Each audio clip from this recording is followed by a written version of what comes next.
Buenas noches, muchas gracias a todos por su asistencia. Voy a ir directamente al grano, son ya las 8:15. A ver, pretendo no aburrir mucho, pero sí me gustaría al menos pues dar valor, subrayar la importancia que tienen las vías pecuarias como caminos del pasado.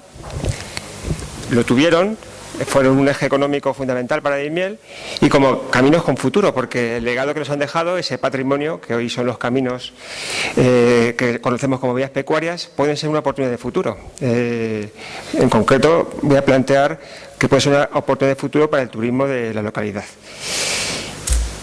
El esquema del trabajo y de la ponencia que voy a hacer hoy, pues ahí está un poco. Hablaré primero sobre una contextualización histórica que es necesaria, hablar de las vías pecuarias a nivel nacional para poder luego pues encuadrarlo en el caso de Daimiel, que será la segunda parte, donde pues haré un análisis geohistórico. Remarco lo de geohistórico porque pretendo también fijarme en el territorio. Es muy importante en historia el espacio.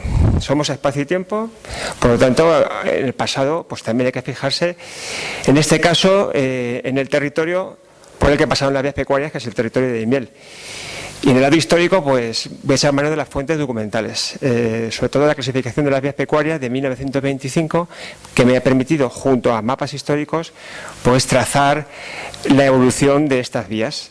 Y por último, pues lo que les decía al principio, cómo pueden las vías pecuarias ser una oportunidad de futuro para Daimiel. Antecedentes históricos. Las vías pecuarias no son sino pues fruto de la necesidad del hombre de trasladarse de un sitio a otro en busca de alimento y de agua.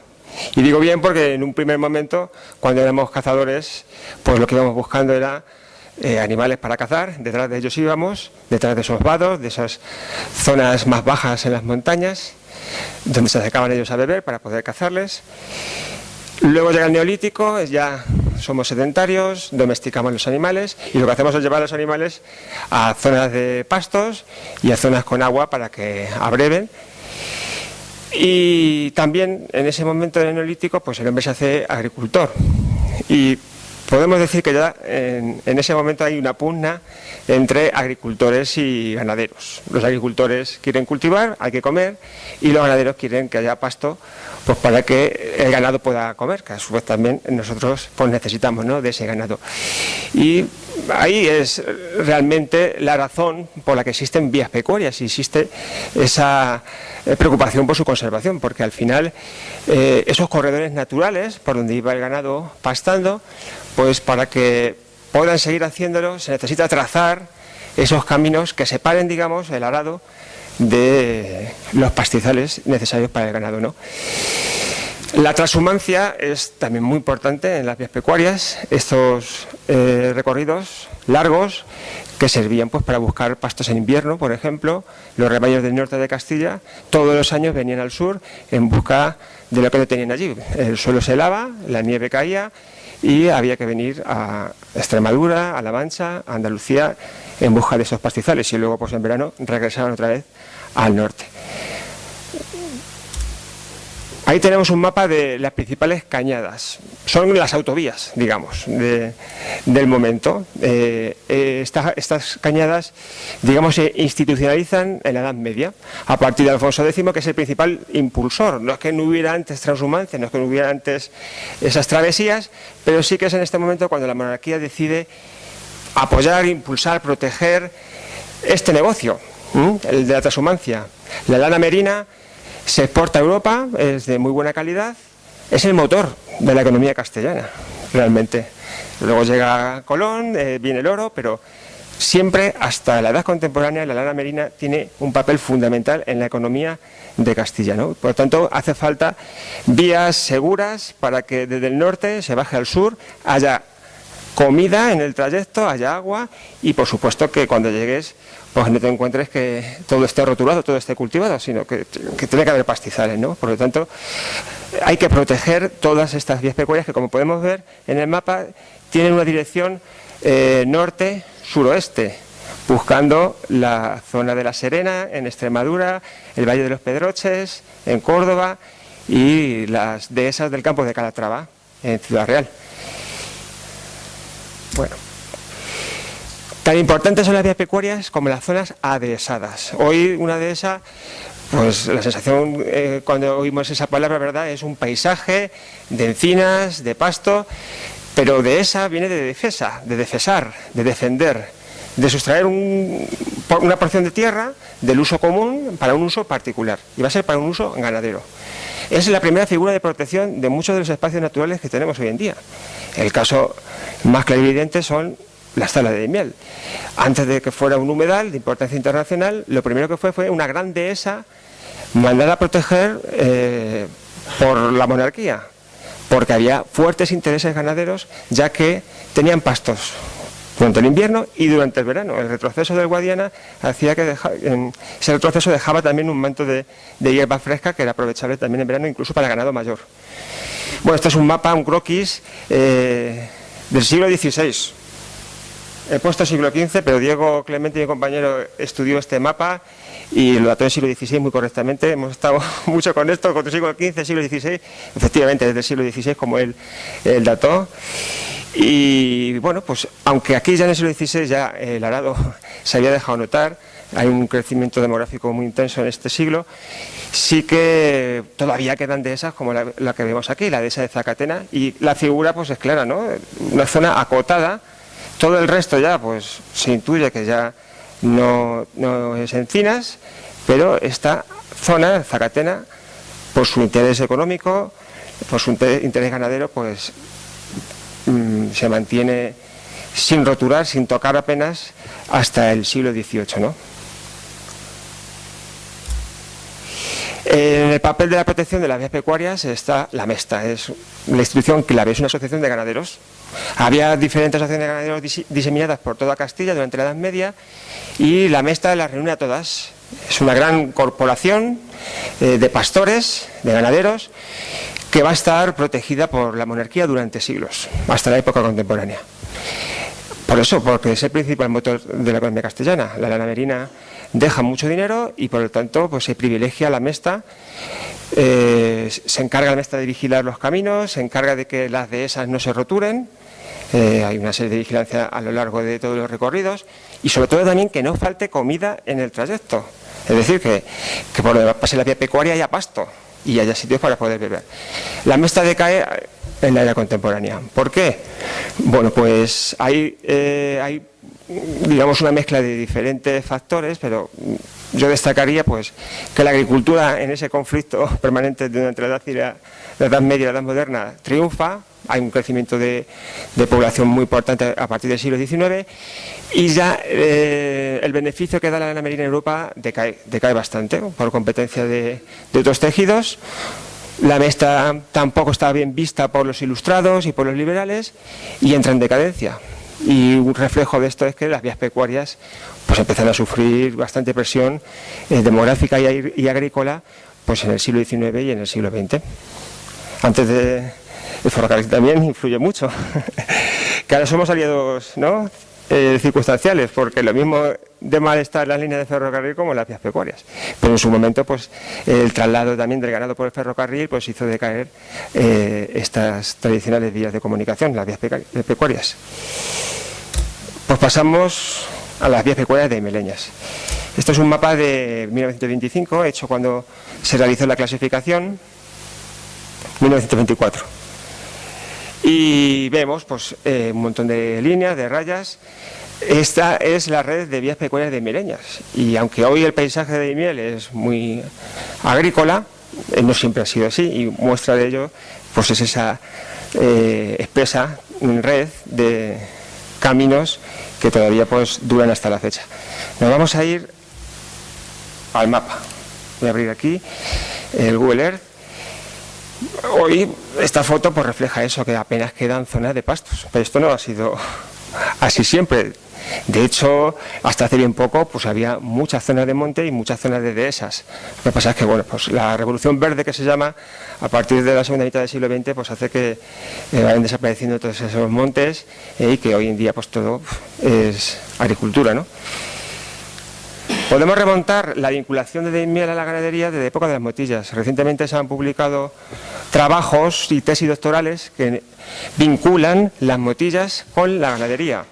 Y de hecho, Ahí he punteado diferentes motillas, están muy cerca de tradicionales vados, tradicionales pasos y de dehesas. Por ejemplo, la motilla del Azuer está muy cerca del paso de Villadiego, un paso de ganado fundamental, que estaba en el Carrerón, la vía principal, la más importante que pasaba por el término municipal de Daimiel. La Máquina, en el vado de la Parrilla, que es llamada así también porque es una zona de paso del ganado, donde se cruza el Guadiana y donde pasa también un cordel. Voy a poner un momento las vías pecuarias para que lo veamos mejor. Bueno, ahí vemos que muchas vías pecuarias pasan cerca de motillas. La motilla de la Albuera, por ahí cerca pasa el cordel de las Lagunas. La motilla de las Cañas queda relativamente cerca de Puente Navarro. Navarro es un topónimo de clara tradición ganadera. Una nava, un navarro, que es una zona llana, encharcada y que siempre ha sido, digamos, zona preferida por los pastores, ¿no? La motilla de la Casa del Cura, pues pasa muy cerca está muy cerca del cordel de los entalladores. Bueno, pues es un ejemplo para ver que ya entonces, en ese momento, pues las ubicaciones de las motillas se sitúan en zonas estratégicas vinculadas al mundo ganadero. Bueno, vamos a quitar de momento los caminos porque vamos a ir viéndolos poco a poco. Sigue esa vinculación durante la época romana, pero vamos a ir a la Edad Media y vamos a señalar las dos vías pecuarias, las tres cañadas más importantes que pasan cerca de Daimiel. Realmente ninguna cañada real pasa si nos fijamos en el mapa. Esta es la cañada soriana en el ramal occidental. La cañada soriana viene de la Sierra de Cameros, fundamentalmente en el sistema ibérico, y en Quintanar de la Orden se bifurca con la intención de pasar los Montes de Toledo y el Guadiana, que son los dos principales obstáculos que tiene la cañada. El ramal más occidental pues salva los Montes de Toledo por Fuente del Freno, Malagón, y el Guadiana en Alcolea, en el Puente de las Mil Ovejas. Y luego pues el ramal más oriental cruza el Jiguela en el Puente de Villarta, se va hacia Manzanares, rodea el Guadiana, no lo cruza, y ya se va hacia el Valle de Alcudia, porque las dos acaban en el Valle de Alcudia, que es la gran dehesa por antonomasia en Ciudad Real, donde miles de cabezas de ganado todos los años van allí a pastar, ¿no? Y luego también he señalado la cañada real de la Plata, que pasa por Calatrava la Vieja y va rumbo al sur.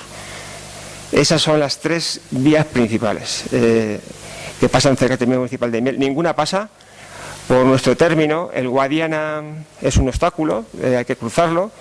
En la zona de las Tablas es muy ancho, muy pantanoso, y eso hace que, bueno, pues busquen esas otras opciones. Sin embargo, hay una cañada también que pasa por el término, que no parece que sea tan principal, aunque esto habría que seguir investigando. Puede ser que antes que la de Manzanares pudiera ser utilizada el Carrerón, que es una cañada, tiene la misma anchura que las otras que hemos hablado, que la cañada soriana, y que es pues la vía más tradicional, más importante que existe en Daimiel, y que es, digamos, un atajo, queda entre esta que hablamos de la soriana de Manzanares y la de Malagón, queda entre medias, se puede ahorrar unos cuantos kilómetros. Y bueno, pues también los pastores pues no siempre utilizaban los mismos caminos, ¿no? Dependiendo de las circunstancias políticas, climatológicas, elegían unos sitios u otros, y el Carrerón podía ser también una vía muy utilizada porque también rodea el Guadiana, lo rodea por los ojos, cruza el Azuer en la zona de Villadiego, que habló Ambrosio Miralles, al cual agradezco también su ayuda para hacer este trabajo. Habló del puerto de Villadiego en las terceras jornadas de historia, como un puerto donde la Mesta cobraba, mejor dicho, perdón, la Orden de Calatrava cobraba por todas las cabezas de ganado que pasaban al campo de Calatrava. Y es que Daimiel es la puerta de entrada al campo de Calatrava. El campo de Calatrava administrado por la Orden Militar Religiosa de Calatrava, y por pasar, digamos, a su territorio pues había que pagar como una especie de aduana, y estaba aquí en Villadiego, en el Azuer, lo que nos da una buena pista para la importancia geográfica, digamos, estratégica que tenía Daimiel en ese contexto.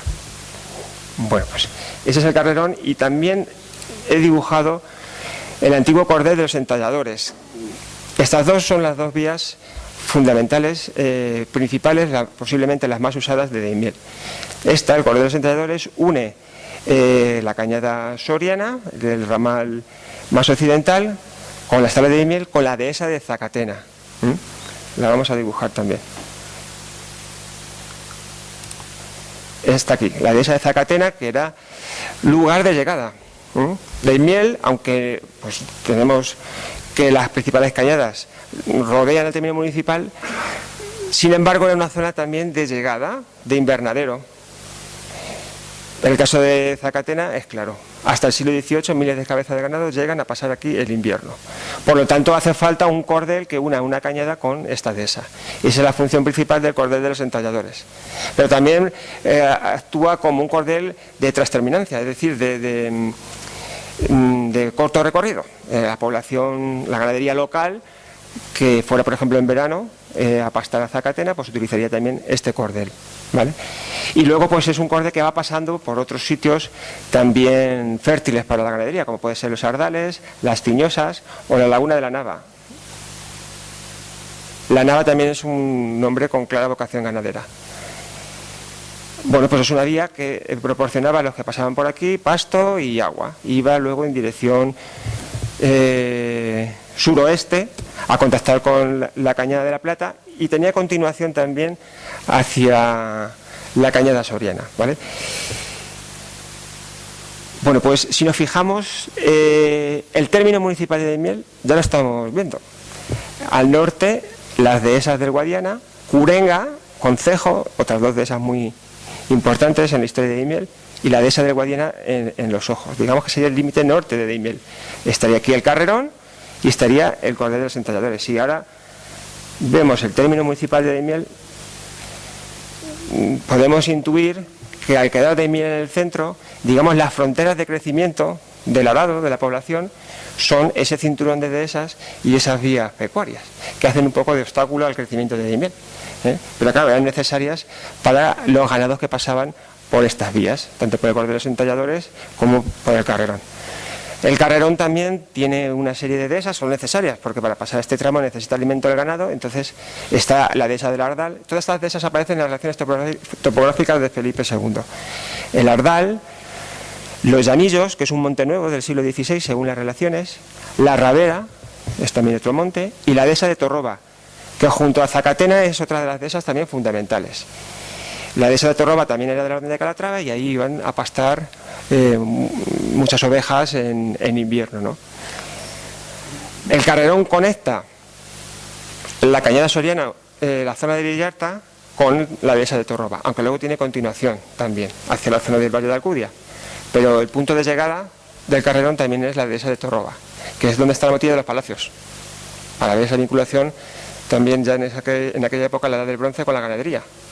En la dehesa de Torroba está la motilla de palacios y el Carrerón pasa al lado. Bueno, pues las siguientes vías pecuarias ya lo que hacen es conectar el núcleo de Daimiel con estas principales vías y con las dehesas. Son ya, digamos, más de carácter local. Aunque vamos a poner antes otras dos también que son locales, pero que no pasan por el núcleo de Daimiel, posiblemente porque sean más antiguas que el crecimiento del casco urbano. Una es el Vado de la Parrilla, que conecta la zona de Villadiego, que estaría aquí, ese paso que hemos hablado antes, esa especie de aduana, conecta el Vado de la Parrilla con la dehesa del Concejo, que era la dehesa Boyal, y con Villarrubia de los Ojos. El Vado de la Parrilla es uno de los pasos tradicionales del Guadiana. Y luego la otra, que también hay que remarcar, es el cordel de las lagunas, que va pasando por las lagunas de la periferia del casco urbano, Navaseca, Escoplillo, La Albuera y La Nava. Puede ser una vía alternativa al Carrerón, si nos fijamos, En vez de irse por aquí, pueden circunvalar Daimiel por aquí y también van a tener pasto y agua con estas navas, con estas lagunas. Navaseca también, el topónimo Navaseca pues también alude a su tradición ganadera. Cordel del Nuevo, este une Daimiel con Curenga, otra dehesa tradicional, con Navaseca, pasa antes por Navaseca, cruza el Guadiana y se dirige hacia Villarrubia de los Ojos. Esta vía también puede ser utilizada para la trasterminancia entre la sierra y la zona del Guadiana y la zona de Daimiel. Cordel de las Arenas también muy importante, viene de la zona de Villarta, rodea los Ojos del Guadiana y va hacia Daimiel, arrimándose un poco al pico, a la zona del pico, del ojo del pico, va hacia Daimiel, pasa por el Pocillo del Trindo, también muy famoso, es un abrevadero tradicional y que aparece citado en diferentes fuentes históricas, junto al Pozo de Carca, aquí en el Carrerón, pues son, digamos, los dos abrevaderos más famosos de Daimiel. Hay más, he puesto aquí un abrevadero que hay más al norte, en una zona, un paraje llamado Los Gorros. Todos estos también hay que protegerlos, son parte del dominio público, los abrevaderos. Y otras veredas también muy importantes es la vereda de Puente Navarro, que enlaza Daimiel con el paso de Puente Navarro y con la dehesa de Zacatena y con la casa de los guardas, que es la gran majada por antonomasia en Daimiel, la casa de los guardas de Zacatena. La vereda de Torralba, bueno, pues que va hacia esa población, va pasando también por diferentes sitios necesarios para el ganado, como puede ser la Nava. Estaba siguiendo un poco el arroyo de Morillas, que puede ser el cauce del Azuel primitivo, y que se juntaría con el Pellejero, que viene por Torralba, desembocaría en el Guadiana más o menos en Calatrava la Vieja. Han hablado en alguna ponencia sobre el original río Azuer, ¿no?, que pasaría, se dijo, por las lagunas, Albuera, Escoplillo. Yo me inclino más porque pasaría por la zona sur de Daimiel. La vereda de Siles conectaba Daimiel con el sur, con el Carrerón y con la parte sur, y con Siles, la sierra de Siles, y con la Cañada Soriana. Esta también sería muy importante, la vereda de Siles. Y esta ya pues es mucho más testimonial, es la vereda de los Ojos, que bueno, realmente lo que hace es pasar simplemente por el término municipal de Daimiel por aquí, digamos, por la amplitud del término municipal, pero vamos, no es demasiado relevante para el núcleo poblacional de Daimiel. Bueno, pues esto es más o menos como debería estar la red de las vías pecuarias, más o menos. Pero ya hemos dicho que la ganadería empieza a decaer en el siglo XIX, el arado presiona, la demografía presiona, cada vez se va ganando más tierra al monte, y la falta de protección por parte de la monarquía pues desemboca en que hay muchas quejas por parte de los ganaderos a finales del siglo XIX, a principios del siglo XX, y el Estado liberal, que aunque no era muy proclive a la ganadería, era más bien pro agrícola, tiene que poner un poco de paz en aquello, ¿no? Y aparte tiene que dejar claro cuál es su papel, y es el de establecer cuál es el dominio público, ¿no? Y entonces, pues, el fruto de todo eso es, por ejemplo, las diferentes leyes que se hacen para clasificar y delindar las vías pecuarias, y la más importante es la clasificación que se hace en 1924. Fruto de esa clasificación, pues podemos conocer las vías pecuarias, su evolución y también ese retroceso que se produce. Aquí he pintado en amarillo diferentes cordeles que se declaran innecesarios, es decir, que se pueden vender. El cordel de Nuevo, por ejemplo, es un caso, que hoy todavía existe, pero en aquel momento se considera que ya no es necesario y que se puede enajenar. Un trozo de las lagunas, el que va de Navaseca al vado de la Parrilla. El vado de la Parrilla también se declara innecesario. El trozo de las lagunas que va de la Albuera hacia la confluencia con la vereda de Torralba también se declara innecesario. Y el cordel de los entalladores, que tuvo un papel muy importante, pero claro, en el siglo XIX ya no lo era tanto, ¿no?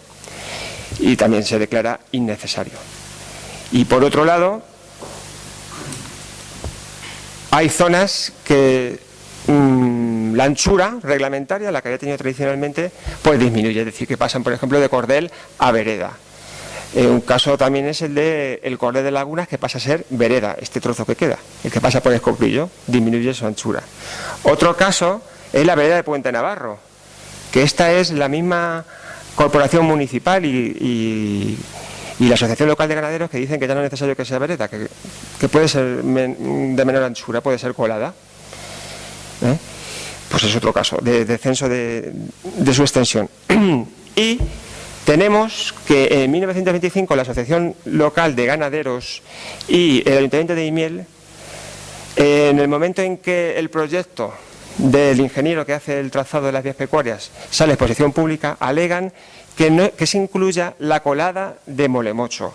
Esto es un error en el actual inventario de las vías pecuarias, no se tiene en cuenta.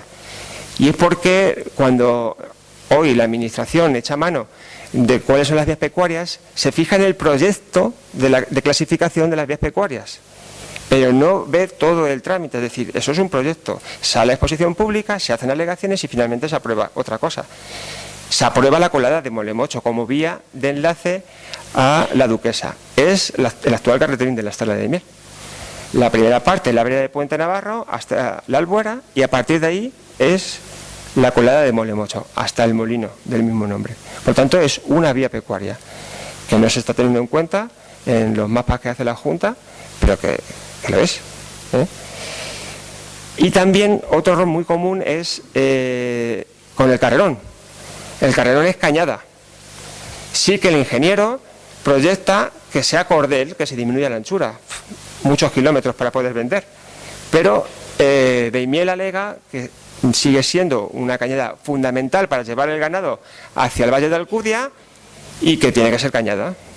El ingeniero lo anota, manda el proyecto a sus autoridades superiores y sí, se aprueba así, se aprueba como cañada. Son las tres principales aportaciones que hacen los ganaderos y el Ayuntamiento de Beimiel al proyecto de clasificación de vías pecuarias. Que la vereda de Puente Navarro pase a ser como una colada, que tenga menos anchura, que la colada de Molemocho se incluya y que la cañada de Carrerón sea cañada, no cordel. ¿De acuerdo? Bueno, pues todas las zonas que se han declarado innecesarias y que no hayan sido vendidas antes de 1993, las tenemos que considerar vías pecuarias normales, es decir, así como lo teníamos anteriormente. La ley de 1993 dice que aquellos tramos declarados innecesarios en su día que no se hayan vendido pasan a ser vías pecuarias, ya no se pueden vender.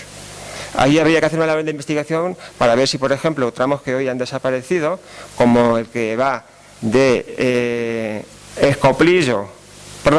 de Navaseca al Vado de la Parrilla, que no existe hoy, habría que hacer una investigación si fueron vendidos antes de 1993.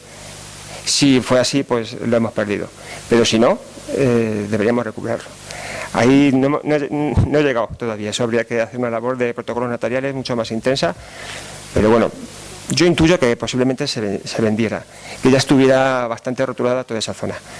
El cordel del nuevo es cordel y ya no es innecesario, porque a partir del 93, bueno, pues lo que he dicho antes, todo lo que se declara innecesario ya deja de serlo y es necesario. Y el cordel del nuevo hoy es el que pasa por Navaseca y llega hasta el Guadiana. Por lo tanto, es una vía pecuaria y tendrá que serlo durante muchos años. No creo que me deje nada más en cuanto a este pequeño recorrido de las vías pecuarias. Luego, si hay alguna duda con alguna, pues en el turno de preguntas. Tercera parte de la presentación.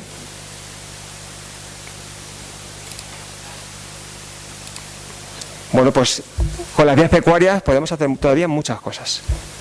Con el ferrocarril también, con las vías verdes, por ejemplo, que es también otra manera de aprovechar para el ocio, para el disfrute y para el turismo. Pues con las vías pecuarias igualmente. Y aquí planteo un plan de ecoturismo para Beimiel. Tenemos la gran suerte de tener la ley de vías pecuarias de Castilla-La Mancha de 2003, que es una muy buena ley de conservación de las vías pecuarias. Lo que pasa es que hay que cumplirla. Una de las cosas que dice esa ley es que no se puede transitar por las vías pecuarias vehículos motorizados. Solamente aquellos pues que tengan una propiedad y que tengan que acceder a su propiedad, o aquellos que estén autorizados por la Junta porque haya una excursión, porque tengan un negocio, pero si no, andando, en carro, en mula, a bici. Es lo que dice la ley, ¿no? Pero lejos de eso ser un obstáculo, puede ser una oportunidad. Porque la ley también dice que es que hay usos complementarios en las vías pecuarias: senderismo, equitación o actividades turísticas y recreativas. ¿Qué es el ecoturismo? Ahora que está muy de moda, va a haber un congreso la semana que viene de ecoturismo. Bueno, hay ya definiciones. La Asociación de Turismo de Castilla-La Mancha tiene en su página web una definición de lo que es ecoturismo que está basada en definiciones internacionales.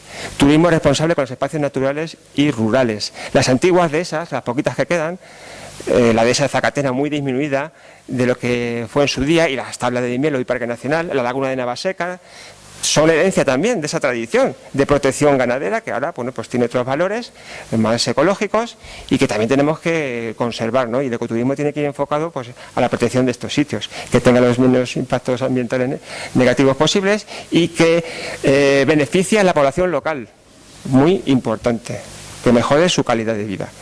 Entonces yo creo que las vías pecuarias puede ser la herramienta esencial, primordial, de primera categoría para hacer ecoturismo en Daimiel. Si queremos hacer ecoturismo realmente en Daimiel, tenemos que recuperar las vías pecuarias. Y el caso de la Cola de Molemocho es paradigmático. El Parque Nacional de las Tablas, hinchado de gente en Semana Santa, ahí no hay quien se mueva, y sin embargo en Daimiel, pues ese flujo de visitantes no llega. Yo que llevo trabajando ya en esto desde el año 2000, pues estamos siempre dando vueltas a la cabeza, cómo atraer ese turismo aquí a Daimiel. Pues podemos hacer perfectamente lo mismo que hacen todos los parques nacionales. Es que es el único parque nacional en que vas con tu coche al parque nacional, lo aparcas y te pones a andar al lado por uno de los itinerarios. En otros parques nacionales se sale desde las poblaciones del entorno. Nosotros tenemos la excelente oportunidad con las vías pecuarias. Ahí tenemos un plano cedido por José Luis Marchán, que es un diseñador, Marchán Design, en el que refleja cómo podría ser pues un viaje a Daimiel, dejando el coche en Daimiel, y no pasa nada. Estamos aquí en el museo con la motilla de la FER, que salen los autobuses desde el museo, se van al yacimiento arqueológico, vuelven y encantados, dejan aquí el coche sin problema ninguno. Si la gente ya está acostumbrada a hacer eso, si lo primero que quieren es aparcar el coche, bueno, puesto que estamos señalizando además aquí en Daimiel las tablas como que tienen que pasar por todo el pueblo, pues que aparquen el coche aquí en Daimiel y que se trasladen al Parque Nacional pues a pie o en vehículos autorizados. Lo va a ganar el Parque Nacional de las Tablas y lo va a ganar también el núcleo urbano de Daimiel, porque bueno, puede ser también bueno para la economía. Aprovechar ese flujo de visitantes. Bueno, pues ahí queda eso. Creo que puede ser una buena oportunidad y aparte también pues sería una manera de poder conservar durante mucho más tiempo pues las vías pecuarias, que tradicionalmente ha sido también foco importante para la ganadería, y que ahora podría ser, pues ahora en vez de ovejas, pues podría ser el camino pues para que fueran los turistas y nosotros también como ocio, como disfrute de nuestro tiempo libre. Muchas gracias.